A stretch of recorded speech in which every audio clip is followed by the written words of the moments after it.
We'll start with public comment agenda items. During this portion of the meeting, individual speakers will be allowed up to 3 minutes total to address the board on agenda items, including items on the consent agenda. However, the total time for public input may be limited to 20 minutes, while the total time per speaker for a given topic may be slightly reduced in certain circumstances. All persons wishing to address the board will have a meaningful opportunity to do so during this meeting. An individual may only turn in one public comment card for the public comments on agendized items.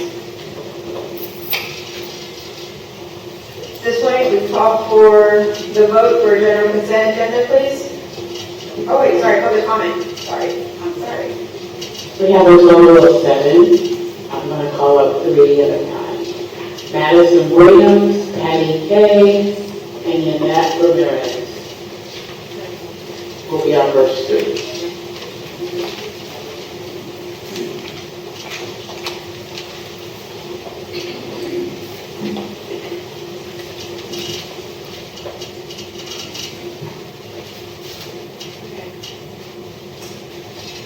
Hey everyone, I really hate being here and hate that I have to come back and talk to you all. It makes me so upset, and I'm here because I'm profoundly upset. And I don't know who to direct it to, so I think, unfortunately, Dr. Vitale will set with you. This isn't about unfinished buildings and construction delays alone. It's about the serious disregard that you have had for our children's safety and well-being, especially our community that is already marginalized and continuously overlooked. Before the school year began, we raised significant concerns about this school's readiness, and I stood right here, and you responded to me and you said, she's in there every day, it's gonna be okay. And unfortunately, those assurances proved false. The chaos our students faced during the first week of school wasn't just inconvenient, it was a clear sign of mismanagement and complete disregard for our children. I'm so mad at this. It's unacceptable that parents had to step up and highlight the basic needs like shade and water, and the lack of a PA system, which proved pretty crucial a week later during an emergency. And safety issues like unlocked doors to construction material, basic oversights. While you address some of these, thank you, Dr. Norman, the response to our request for proper shade was inadequate. The fact that it wasn't in your construction plan. Or pop-up tents was not a viable solution, especially when we clearly communicated the need for better shade during San Diego's hottest months.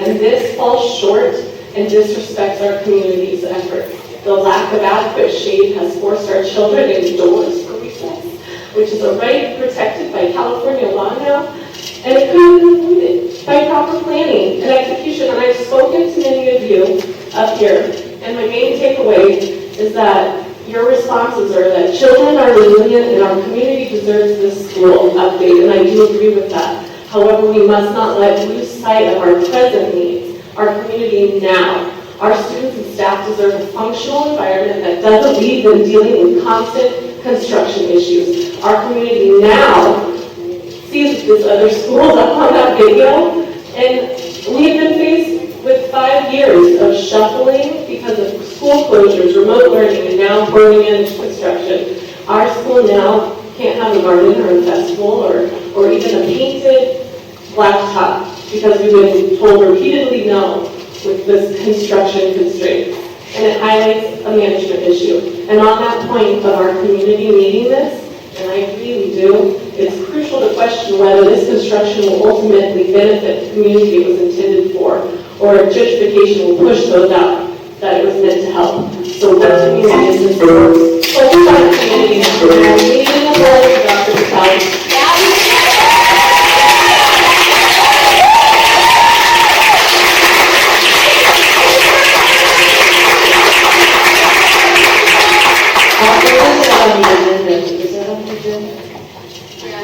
You always have a song, so I can sing. Okay, as far as equitable, real quickly, I think, that if we had 10 minutes or more like the Tiffany Ortega did, it would be more equitable for us in the audience to be able to speak in a coherent manner. Okay, I don't quite understand that. Okay, a couple items, 5D, E, F, G, where to get information on claims against the district that were approved or not approved. Okay, you're going to answer later, maybe? That would be good. Okay, so my main topic is the N, which is approval of resolution negotiating acquisition contracts on the modular buildings.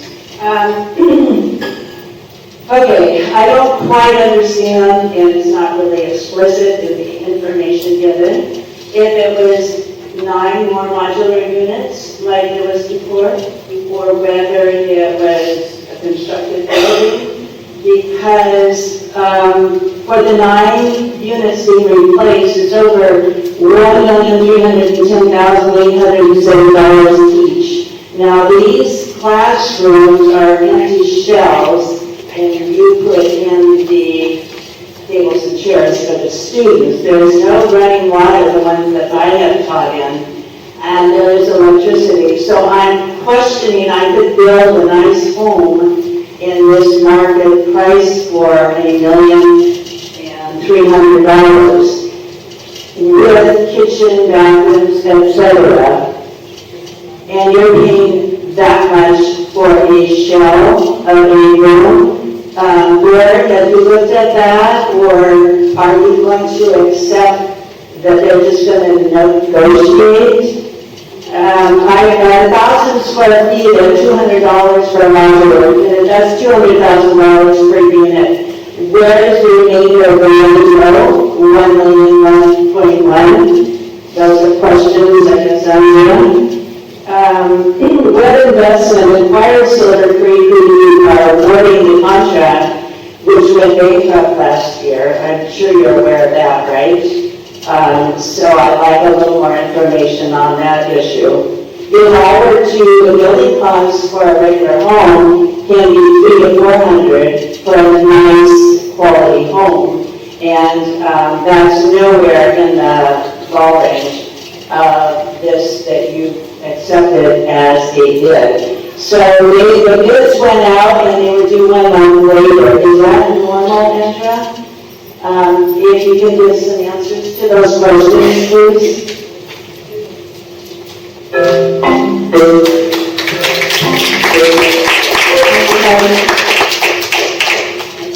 Are there answers? It's an agenda item, let's say. It's a public comment at this point in time, so we're taking public comments right now. But this is on this item right now, so you're not going to wait. Is Jeanette involved? What's that? Jeanette Ramirez, you're next. So you're not going to comment? No, they can't legally. Yeah, they can't.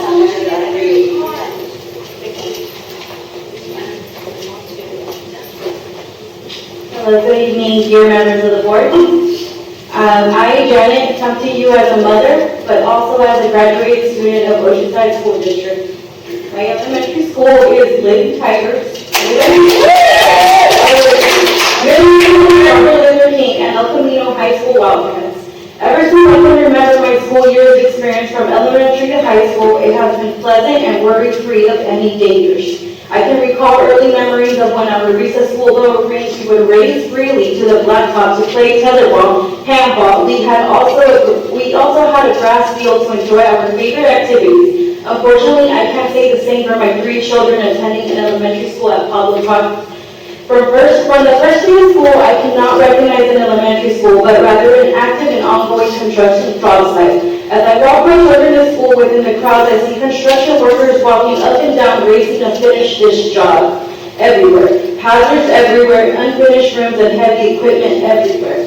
Tractors being driven, not until the parents showed concern and decided to voice their opinion to the school faculty. There were changes and adjustments. But that still doesn't guarantee a safe environment for our children, putting mothers like me in a constant state of worry. I often ask myself, I wonder how my children are doing. Is there enough shade? Is there enough water? Are the facilities well maintained? Every day I ask my oldest, how is school? She often responds, there's not enough shade, Mom. We had to sit on the floor. There's not enough shade on the benches, Mom. The only reason why why these children have shades due to the parents donating their tents, but why hasn't our district taken any action to solve this simple matter?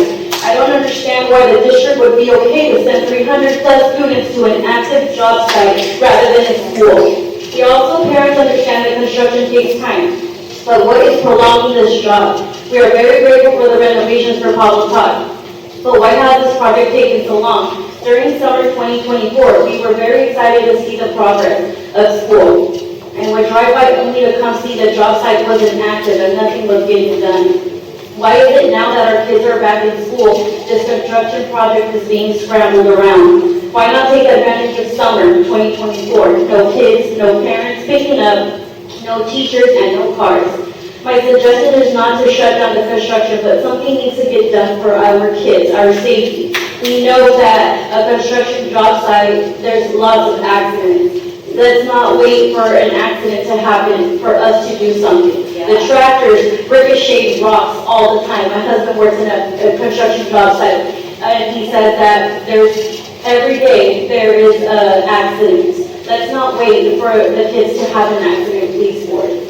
Thank you for your time. Think about if your students would be at Pablo Talk every day, and wouldn't you want to come in here? They're like, oh, Mom, I had fun in the grass. Thank you guys. Thank you guys for your time.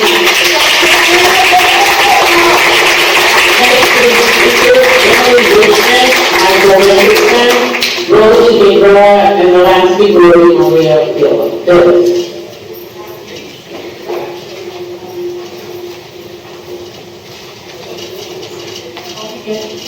I'll begin with the warrant list. 322-548 to 32500. It's the after school program. You've given $8 million to the after school programs, and I'm wondering, has the board made any goals for academics for that $8 million? Vicki is very familiar with this district, so it should be a doable ask to have her set, or have you set academics goals for that $8 million. Item 5H, agreement with Front Wave Arena Management. I don't know when you all schedule graduation, but for decades the two high schools have been at the same time. And the reason is to cut the mischievousness between the two high schools if they are graduating at different times.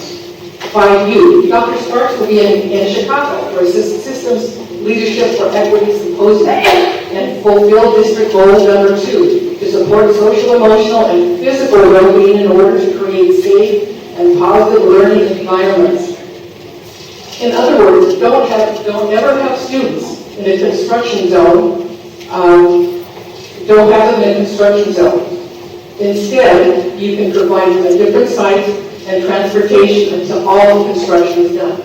And Dr. Sparks, I would like to know how the focus areas leverage our community capacity and connectedness, generative artificial intelligence, AI tools, and resources to bolster leadership capacity. Will that help Pablo Top have a safe and positive learning environment and the principals to be more welcoming to parents? Item 5B, Mr. Kank will be going to Chicago, Denver, and Texas, all expenses paid by the National Council of Supervisors of Mathematicians as a board member in this organization. Their role, I might add, audacious leadership in mathematics, among other things, guarantees that all students engage in equitable, high-quality mathematical experience. Well, I hope that means that, considering our test scores, that means memorization of multiplication tables, long division, fractions, and percentages, for that solid foundation students at Oceanside desperately need to raise test scores. Item ED, approval of additional benchmarks and advanced curricular material. I hope these materials will help in your audacious goal of 100% of third graders reading by the third grade. I think 70% is more realistic. I wouldn't want teachers discouraged before they start, especially if they feel, and many of them do, they do not have sufficient resources and support to complete the goal. Thank you.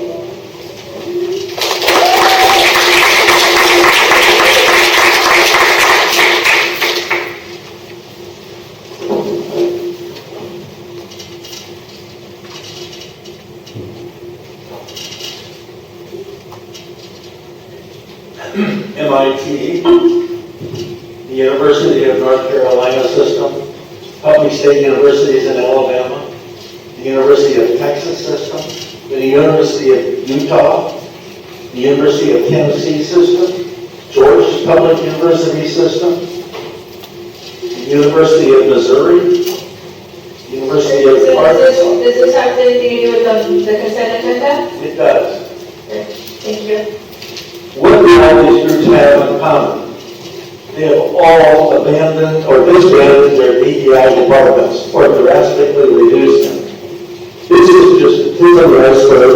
More and more organizations are realizing that DEI is a big lie. The biggest part of the lie is equity. The biggest lie of all. Your DEI director is lying to children when he teaches them that they can all have and be the same as everyone else without their own effort and passion. It's a tragedy that kids are ready to believe that their government will make them all equal, regardless of their abilities or desire. I know that the DEI director does some positive things. His efforts to keep kids in school are admirable. So why do you propose sending him off to a symposium on equity, spending good money after bad on a dying fad? Why not keep him here where he can do some good, instead of losing the $1,000 a day plus that it costs us in lost productivity while he's away? Do any of you have the best to simply ask, why are we doing this? Please, just one of you break the spell and stop this nonsense. On another issue, why spend $65,000 or 65 cents on a venue for graduations? I graduated from Oceanside High School at the gym. Decades of graduations have been at the beach. I have been to 3 graduations recently, all on football fields in various parts of the country. What better place to graduate than on your own field? Please don't do this. Bring some sanity back and kill both of these stupid bills. And by the way, how do you spend $1.3 million on a modular school room?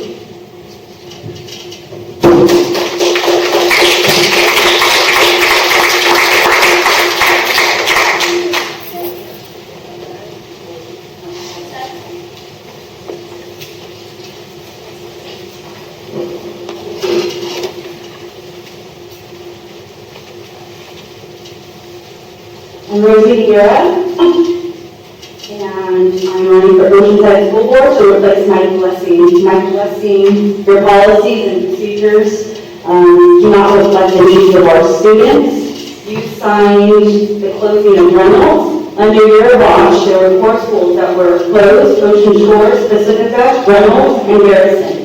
Here in my hands, I have the GEO report for the engineer on hand, if anyone wants to see it, that Reynolds did not need to be closed. Now, the students in Pablo Talk, again, gross negligence. I wish that all the parents would join together and do a class action suit. This is terrible. Children should be in such an unsafe environment. I went over there myself to see for myself, and I was shocked. I would never take my child to a school like that is just in complete chaos, with no shade, no water in the beginning, only 2 toilets. I understand that we're working, putting the children and the parents under incredible stress, and then a fire and nothing about it. And you guys are still sending kids there.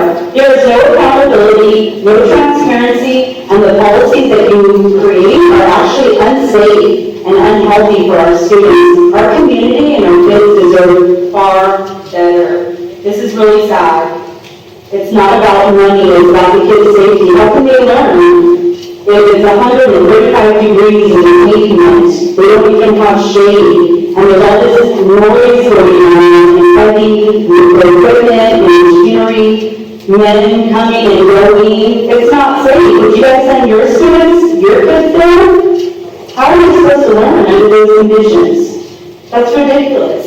And I want to know where this money for bond H&W are going. And you should go to Pablo Talk. You guys need to speed up this project. And you need to give them shade. They need to feel safe. The parents and community are counting on you. This is a shame and a shambles. That's all, thank you.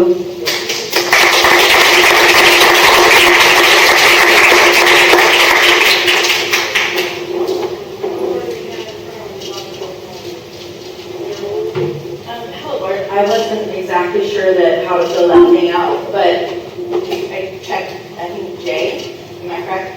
Okay, so, hello, my name is Maria Phyllis, and I'm following up on the HVAC, something or other. I am a lead at Ivy Ranch Elementary. My staff and I feed over 700 students a day, breakfast, lunch, and supper. I am here today to talk to you about the NPR and kitchen. Both of these areas have no air conditioning. The NPR has not had air conditioning for 2.5 years. And the kitchen, apparently, a broken swamp cooler has not been fixed for 20 years or more.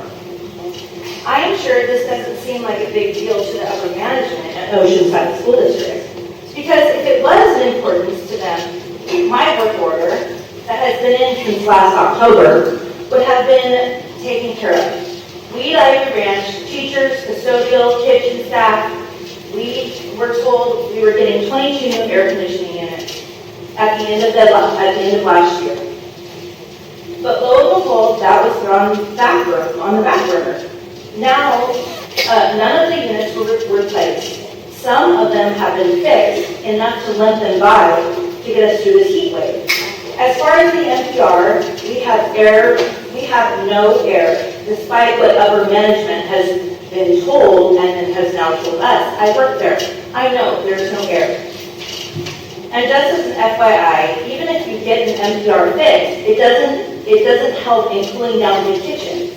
It also will make the unit work harder in the NPR when it is finally fixed to try to cool down the amount of square footage in both areas.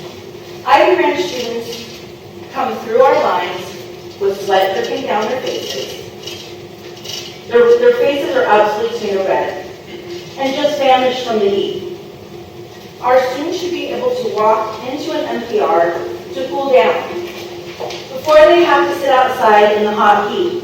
If the NPR had been working, the air conditioner, the children could sit inside of the NPR to enjoy the meals that parents worked hard to provide for them.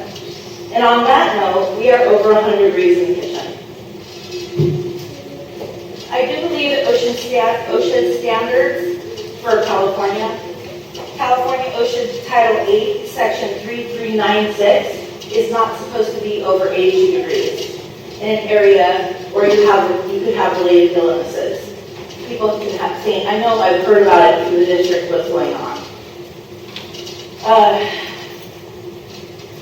To cool down, my staff members and I, are going to walk in to cool down, only to walk back out into 100 degrees and keep going. I would do this every single day. But I'm going to tell you right now, it is not the business. And I'm asking you, when is my work order going to be filled? And when are you going to be filled?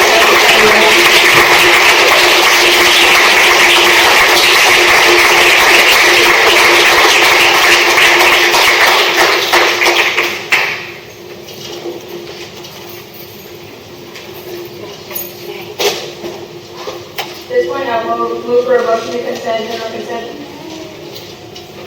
We have a total of 16. The first 3 speakers will be Chloe, Berman, Paula, Orla, and Rebecca Ames. Chloe.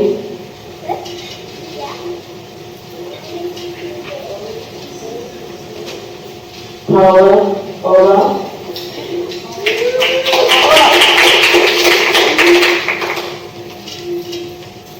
Good evening, Board President Alvarez, trustees, Dr. Mazzano, cabinet colleagues, and community members.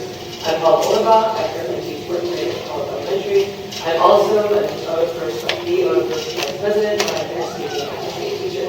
Last month, I stood before you and I said, "Coach, the juggling of students and teachers needs to stop being a norm. If you truly want to see improvement in test scores, we need to see improvement in elementary class structure." Well, that did not happen. Schools, including ours, started with multiple combos. Families in these grades were turned away in the first week of school told that these grades were full and sent to other schools. 3 weeks in, several combos in the district were dismantled, resulting in student and teacher movement and extremely high class sizes in some schools. I personally have been moved twice during the first month of school. Apparently, this has become an HR budgeting strategy. I encourage school board members to request a detailed report of actual class sizes of elementary schools, and I mean roll sheet numbers, not average class sizes, which can use ed specialists, support teachers, and combos to lower the reported ratios. Let's stop playing this numbers game and staff our schools effectively. Sometimes that might mean letting a grade level or two ride a little low for a year at some sites. Wouldn't that be great for targeted instruction? And it would allow for growth in homeschools as these housing developments come online. What a great reason to buy a home in Oceanside. Close quality schools with a welcome for open science. Setting a district audacious goal of all students achieving at grade level in English language arts will not get accomplished with lip service and unrealistic goals. It will require, among other things, re-examining the way we set up our elementary staffing at the beginning of each year to avoid this continuous chaos.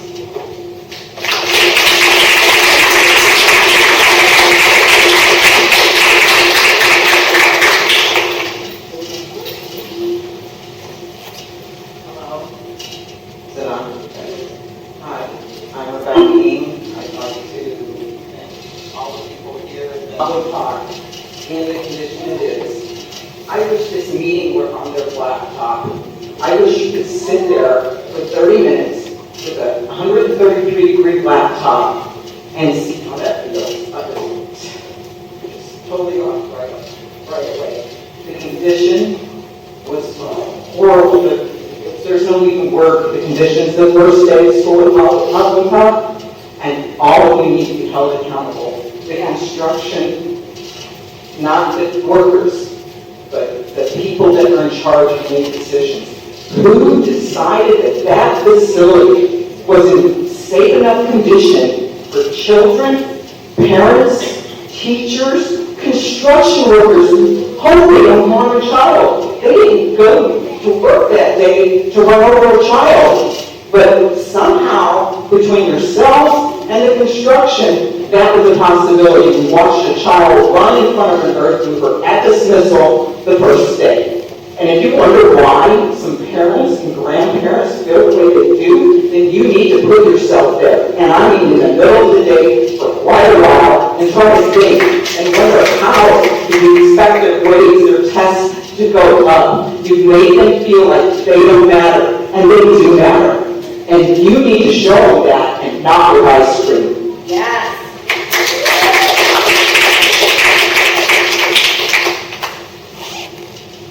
I'm trying to understand when you were having the Pledge of Allegiance, if I took a bandsaw and I ran 4 construction trucks at the same time that you would allow it, would you be accepting of that? Would you be able to think? That's what you still have videos. If you haven't watched them, shame on you that the children were at for the Pledge of Allegiance with those trucks with one orange cone between them. Now I'm here 3 weeks later, it's still happening for base.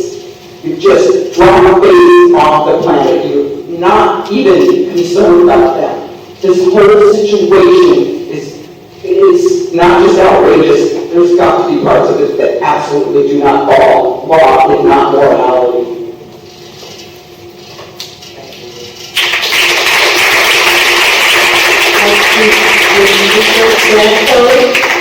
Catherine and Diana G.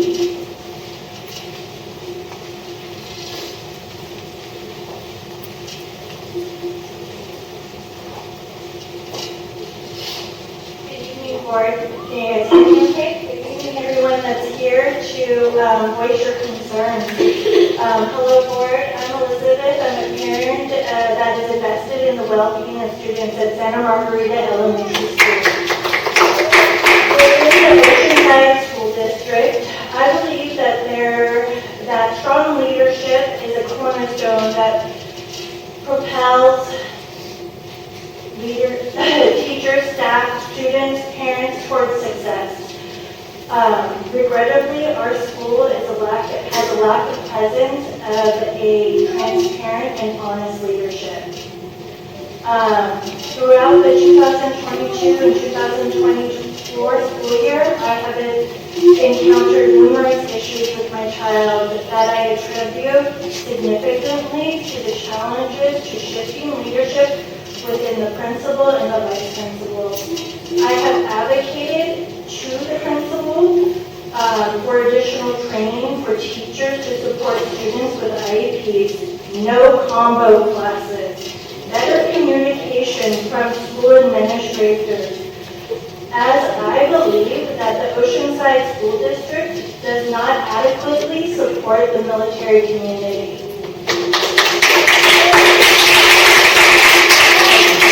Military families on Camp Pendleton that are stationed on Camp Pendleton within the Oceanside School District often experience short stays that hinder their ability to witness meaningful change within the school system. Having had the opportunity to serve on the PTSA board, I have witnessed firsthand the principal's leadership approach, which often comes off as passive-aggressive towards volunteers. Our recent field day, a traditional event in schools nationwide, was mirrored by chaos, for which I squarely place the blame on the principal's leadership. It is disheartening to see the lack of trust and camaraderie that should exist between parents and at the school leadership. In my experience, effective leadership is characterized by a warm, trustworthy demeanor, qualities that seem to be lacking for Mr. Jarvis's approach. Thank you.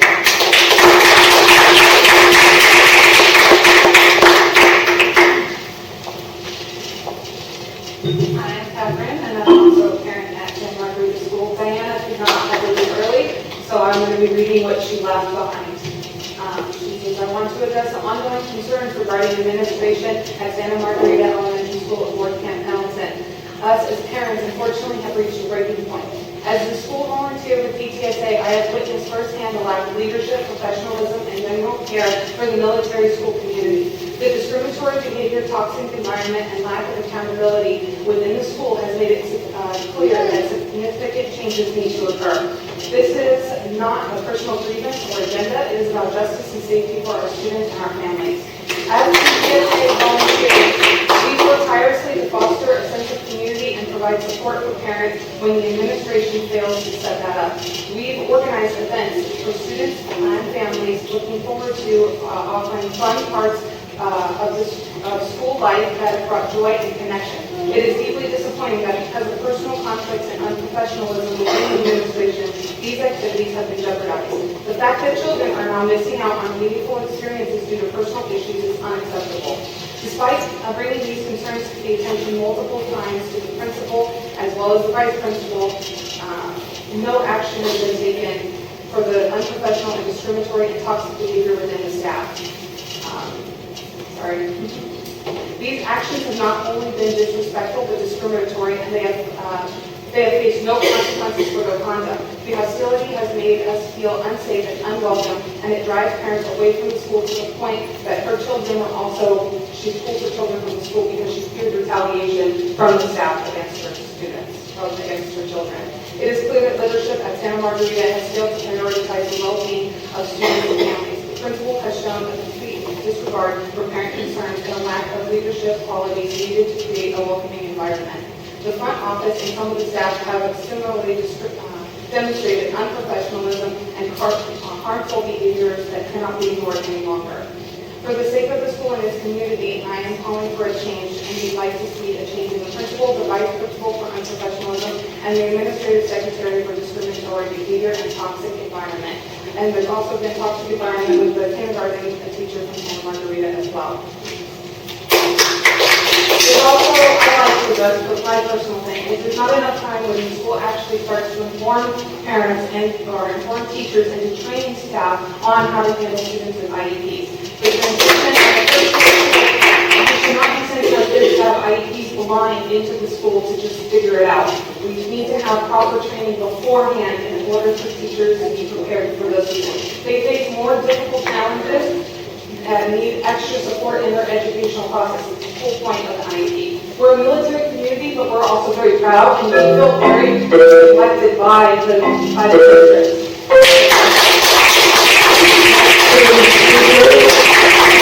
Julian, Emma, Haley, and then Rachel Steele.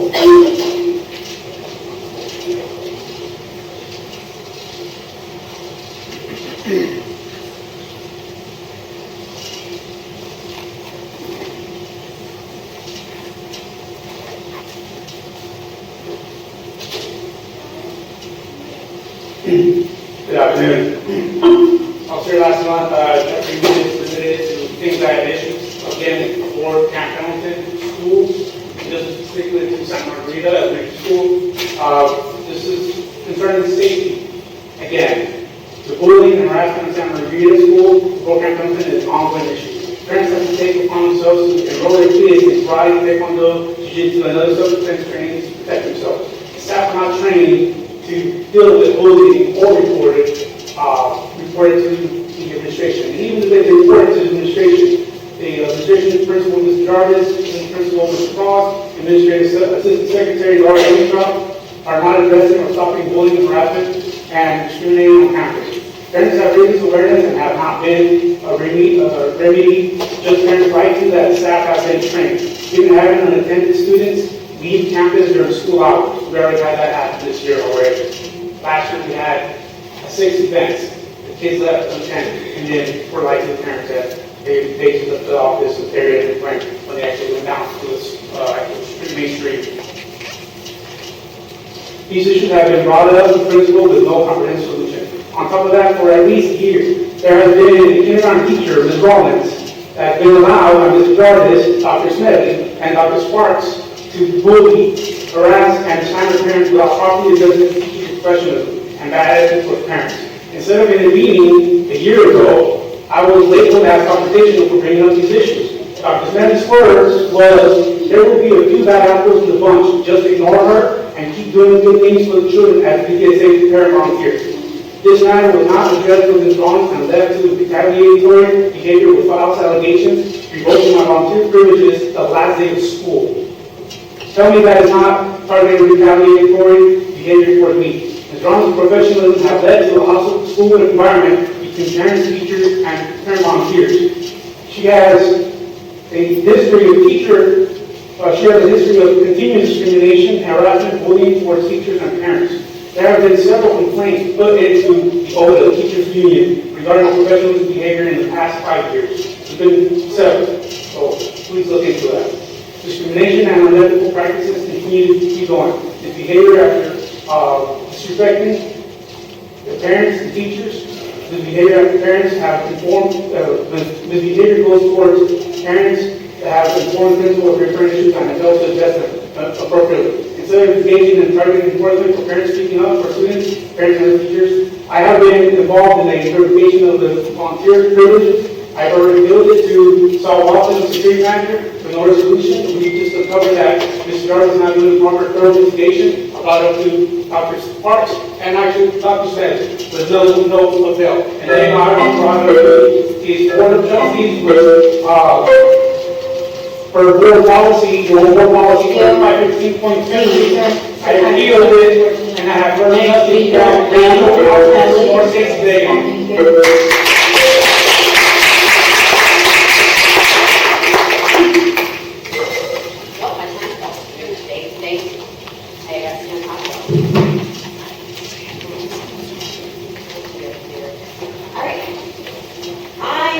So tired of this board being reactive. It's time for you to be proactive. There needs to be plan A, B, C, all the way through Z. This is, imagine being a part of the reason that laws exist to protect children. Because that's what we're looking at here. From day one, you set a standard for K through 12 safety that is so far from unacceptable. As a 30-year-old student that never goes to college, I could never get within the proximity to the machinery that my child had on the first day of school. The first 2 weeks of school were a disaster, And your assurances of improvements and open-mindedness and openness to the parents' concerns really seem hollow when my child, who is a student ambassador at Pablo Top Elementary School, has been on campus less than 4 days out of this school year.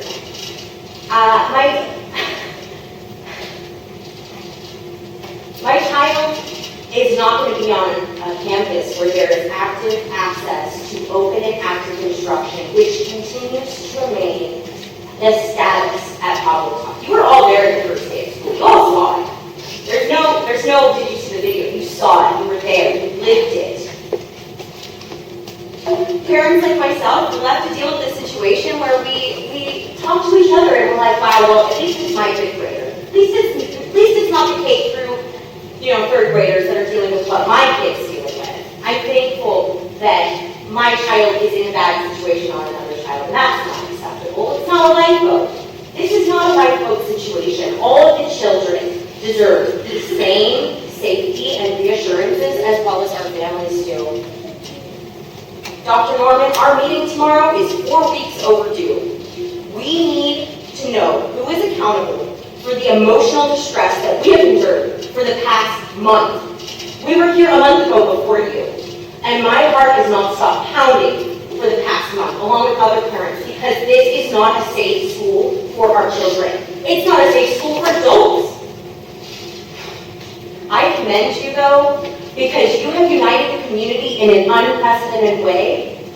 Even those who typically disagree with my very existence as an intersex person are supporting me. So I have to commend you because you've really united totally nonpartisan issue here about child safety. And during an election year, I truly commend you for finding the one issue that is absolutely nonpartisan.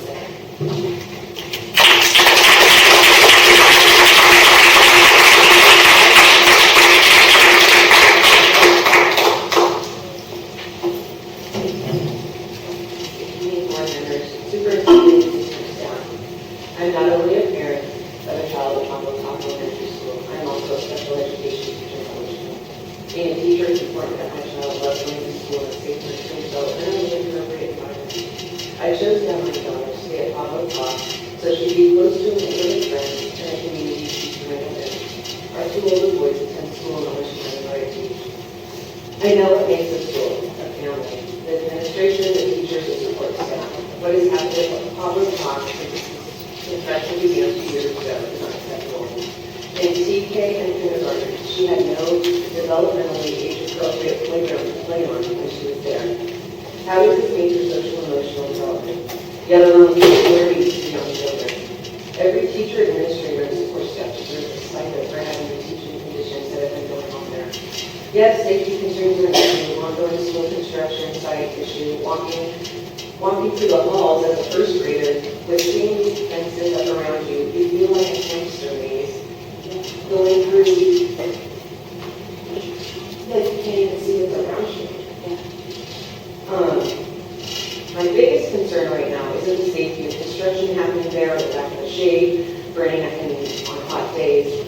It's for children like my daughter to have medical conditions that jeopardize their attendance already. My daughter has asthma and has allergies almost year-round. Allergies to sugar and asthma. Construction at Pablo Top is the worst environment for a child with medical condition like asthma. Just as the dust and the venting blown around by construction workers can trigger an asthma attack. She has come home over the last 2 years with red eyes, burning, itchy nose. Every year we have applied for school of choice and we were denied. There's no question on the form for school of choice asking why you want to transfer. But every year I get truancy letters in the mail. In TK, she was absent almost a month. And last year in kindergarten, she was absent 20 days. But I always have to go for asthma doctor and get to school and military. What about the children who have medical conditions? What about special needs students on campus? I know they have special education classrooms. Are those students using the same mobile restrooms with wheelchairs? What about the children who have diapers? Are they bringing them to change in the classroom? And how sanitary is that? Is this free, appropriate public education in the 4 eyes? Because this is not safe. walked on campus and walked down in those little kids' mothers to see what it looks like walking around. I would like to know what measures the board and superintendent will be taking to ensure student health at a construction site elementary school. Are there air purifiers with dust, all the dust in the classroom, or will it just continue to get truancy letters and students closures? Next is speaker, Roy Cordona. Roy Figueroa, America Lozano.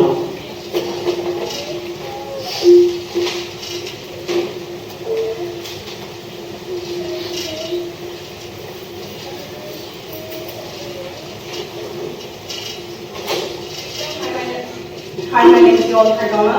Members of the board, who is in charge, parents of Santa Margarita, reach out to complain about Jarvis. Rather than listening to the parents, you have Jarvis reach out to them to intimidate them.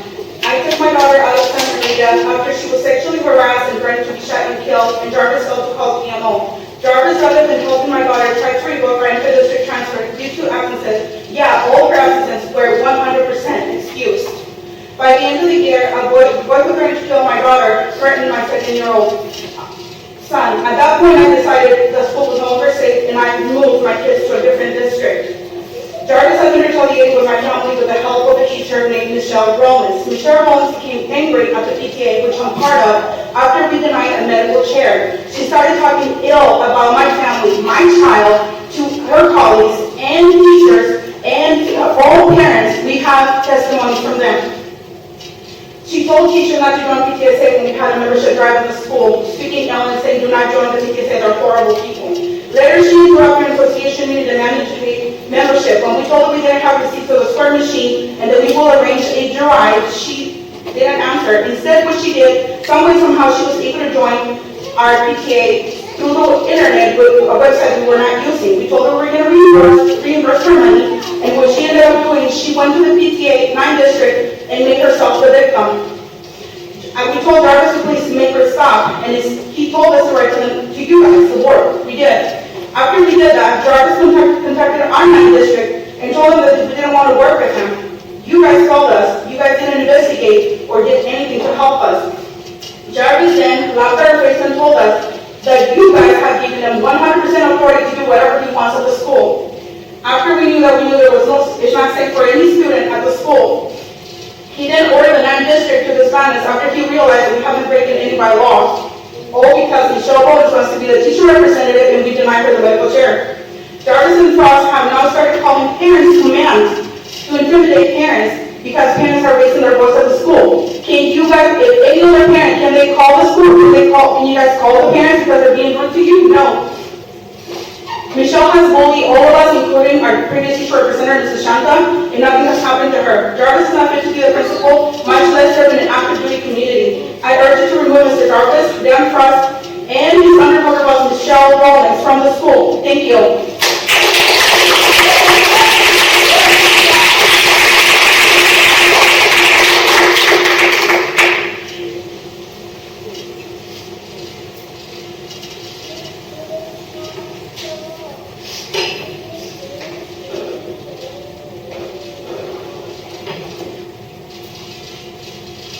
Wow, I don't know what to say after that. Sounds like a damn train wreck to me. Vitaly, you are the head of this train wreck, and you 5 school board members have been voted in by your community, the parents, the taxpayers. You are public servants. You are supposed to be acting in the best interest of the children and the students and their safety. All I am hearing is story after story of gross negligence on all of your watch. You all need to resign.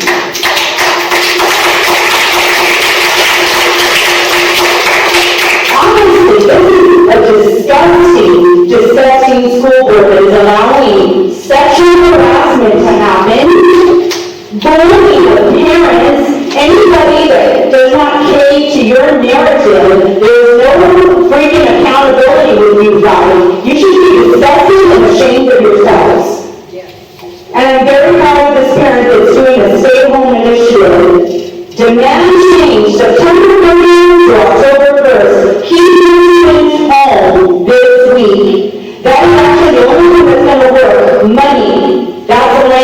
you all speak, money. In your own county, you have the merit system. The merit system is composed of classified employees under the California Education Code is to ensure selection, promotion, and retention are without favoritism or prejudice on the basis of merit and fairness. Did you hear that, Natalie? Merit and fairness. Knowledge, skill, ability with open competition. And yet, these 5 school board members continuously vote to give you a raise. For what? For gross negligence? For zero accountability? That's amazing. That is shocking. If anyone were at a job with this poor performance with grades in the 30s and 40s, we would be fired like that. You need to be fired, Natalie. All of these sitting on the board represent over $1 million. I repeat, over $1 million in your salaries. Superintendent is telling me $331,000 plus. Mercedes Melvin, you make $253,000. Jordy Sparks is $205,000 for your DEI, your disruptive agendas. And Todd McIntyre, $265,000. Where is the proof that you guys deserve that money? Your job performance sucks. Mike Blessing, you need to resign. I'm taking your position. Eleanor and Jill on your way out. And in 2026, the other 3 boards will hold it again, and you, Alvarez, you'll be gone as well. The citizens and community and parents of Oceanside deserve better. Our students deserve a world-class education. They deserve still safe. And the parents need to be listening to it. Thank you for nothing. Now let's go with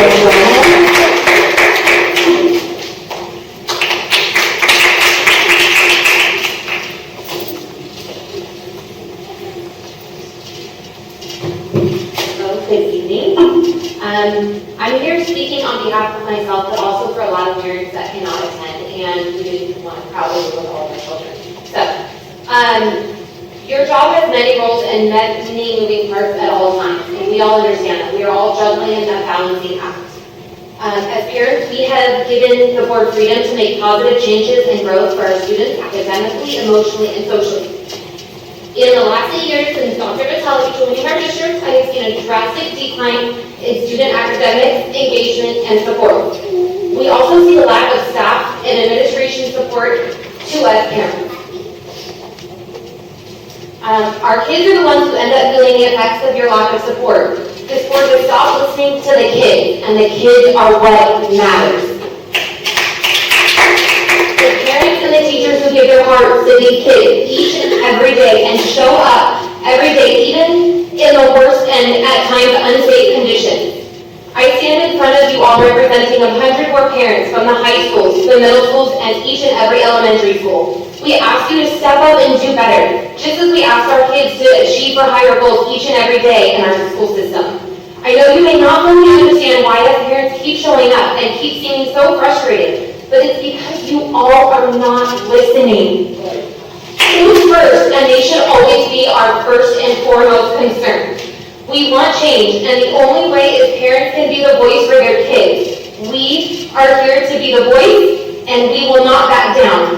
We ask each and every one of you to show up and be on your campuses and see what's going on. Talk to the kids. Ask them what their favorite thing about their school is and what they wish they could change, because they're what matters. Talk openly and honestly to the staff and really hear their concerns. It seems that it stopped happening years ago, and again, as parents will be here and we will not stop asking to put our kids first. When parents in school spoke up about a combo class that was not in the best interest of their student, a 14-year-old veteran teacher who's highly loved and appreciated by the kids and parents was removed. All because parents voiced their concerns to each of you board members who did not get a response, to our principal, our assistant principal, and to Dr. Vitale. You just disregarded their concerns. And then you removed their teacher, which caused these kids to have a disruption to their learning environment as well as their emotional well-being. What message are you sending to us parents and to our kids that they don't matter? We speak for our kids and we will advocate for our kids. All we want is what's best for our kids, and they can't speak up because they don't feel their voices are being heard. Thank you for your time. Nicole Johnson, Patty Gay, and Janice Halofa.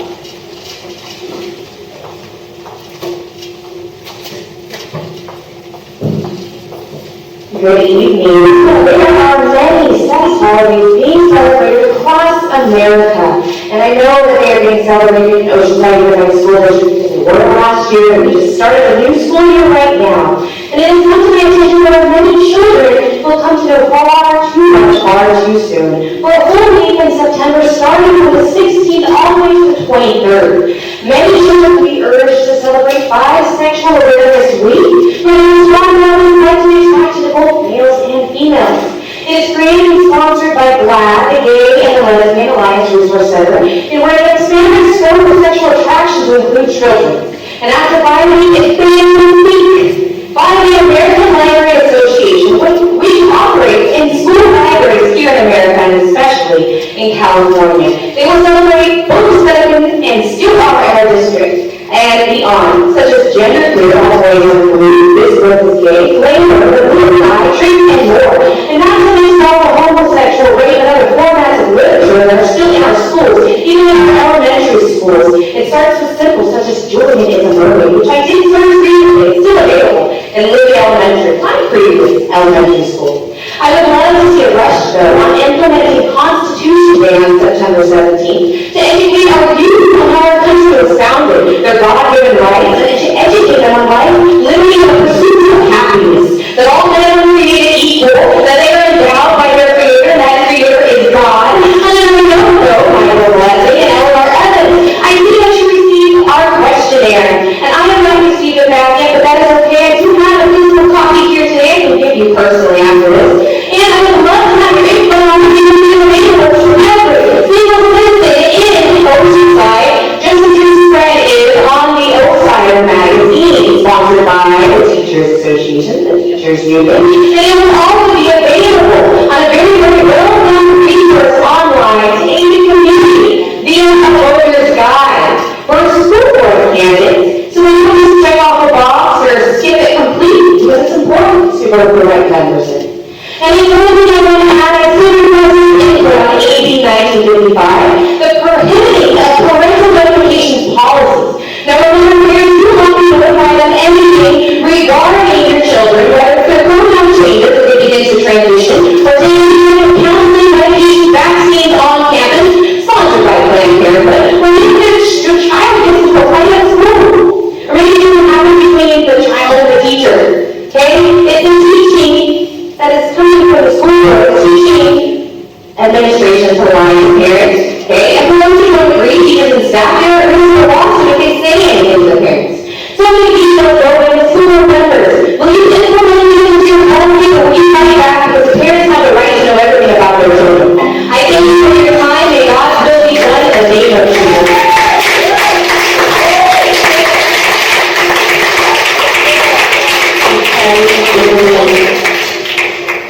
Janice Halofa.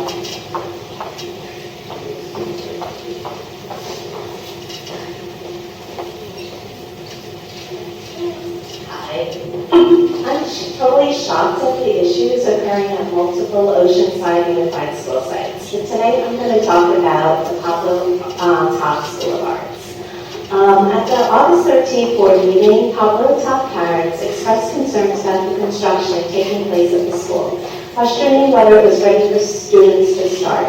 Despite parents' very valid safety concerns, school began on August 15th, even though the campus was not safe, including as active construction was underway on campus, with heavy machinery operating in close proximity to students and staff.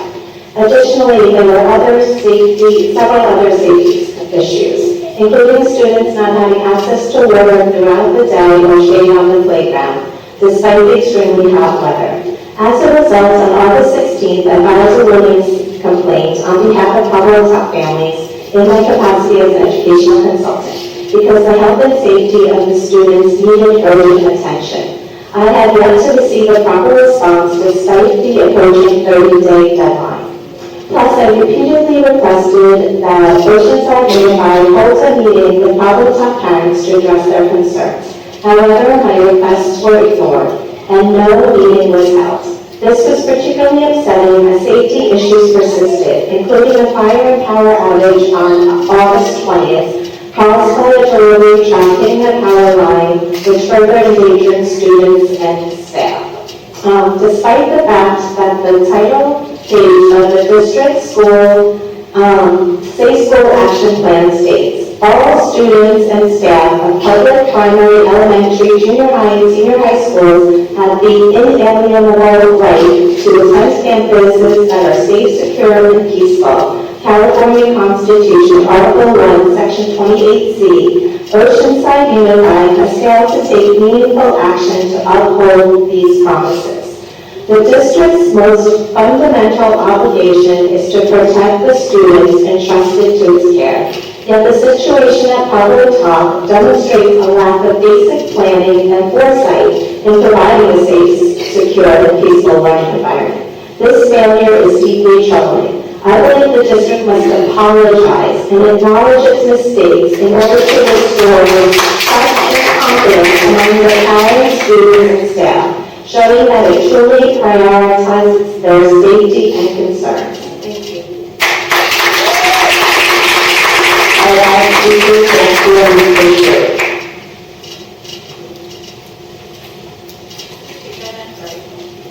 Jacqueline Fisher. Hello, good evening, President Alvarez and Dr. Vitali and all the board members. My name is Jackie. I am also a military spouse. I am speaking out on behalf of the military spouse and everyone here. That it is true that we felt that being in the military and we have this need, and we felt like our kids were less fortunate because we have to speak up and inform what is going on in that world. We're very well informed there too. Our kids are still suffering. And I came here to speak about what's happening right now with the Special Education Department. And one of those that we are experiencing is the importance of comprehensive assessments for perennial assessments for students that are receiving perennial assessments, special education services, and how essential they are to their academic and social success. According to the Individuals with Disabilities Education Act, schools are required to assess students in all areas of suspected disability at least every 3 years to determine their continued eligibility for special education and the services they need to progress and access the general education curriculum. These remedial assessments are not just a legal requirement, they are essential for understanding our children's strengths and needs. Where critical areas like speech, motor skills, or social and emotional development are not thoroughly evaluated, thus in their IEPs occur, giving students without necessary services to thrive. For children with disabilities, they have a challenge already, and we parents are advocating that when we go to the table, what happens is that our relationship with the IEP team members are not working well. Some of them are not speaking to us, or some of them are avoiding us. And then, when you reach out and send an email, it sounds like we are the ones upholding it because we do not understand. Because we understand that missing this incomplete assessment, it's impacting the child's progress. And how are we going to find out if our child is progressing when everybody was withholding their rights to be assessed, to get the services proper for them? We are to ensure that every child receives a comprehensive assessment that covers all suspected disability. And we want everyone to understand that in the military community, we always worry about where we're going, our spouse being in the field. We do not want them to worry at all because their job is to protect this country. And they're not supposed to worry about their children. If their children is given a physical right, their children have a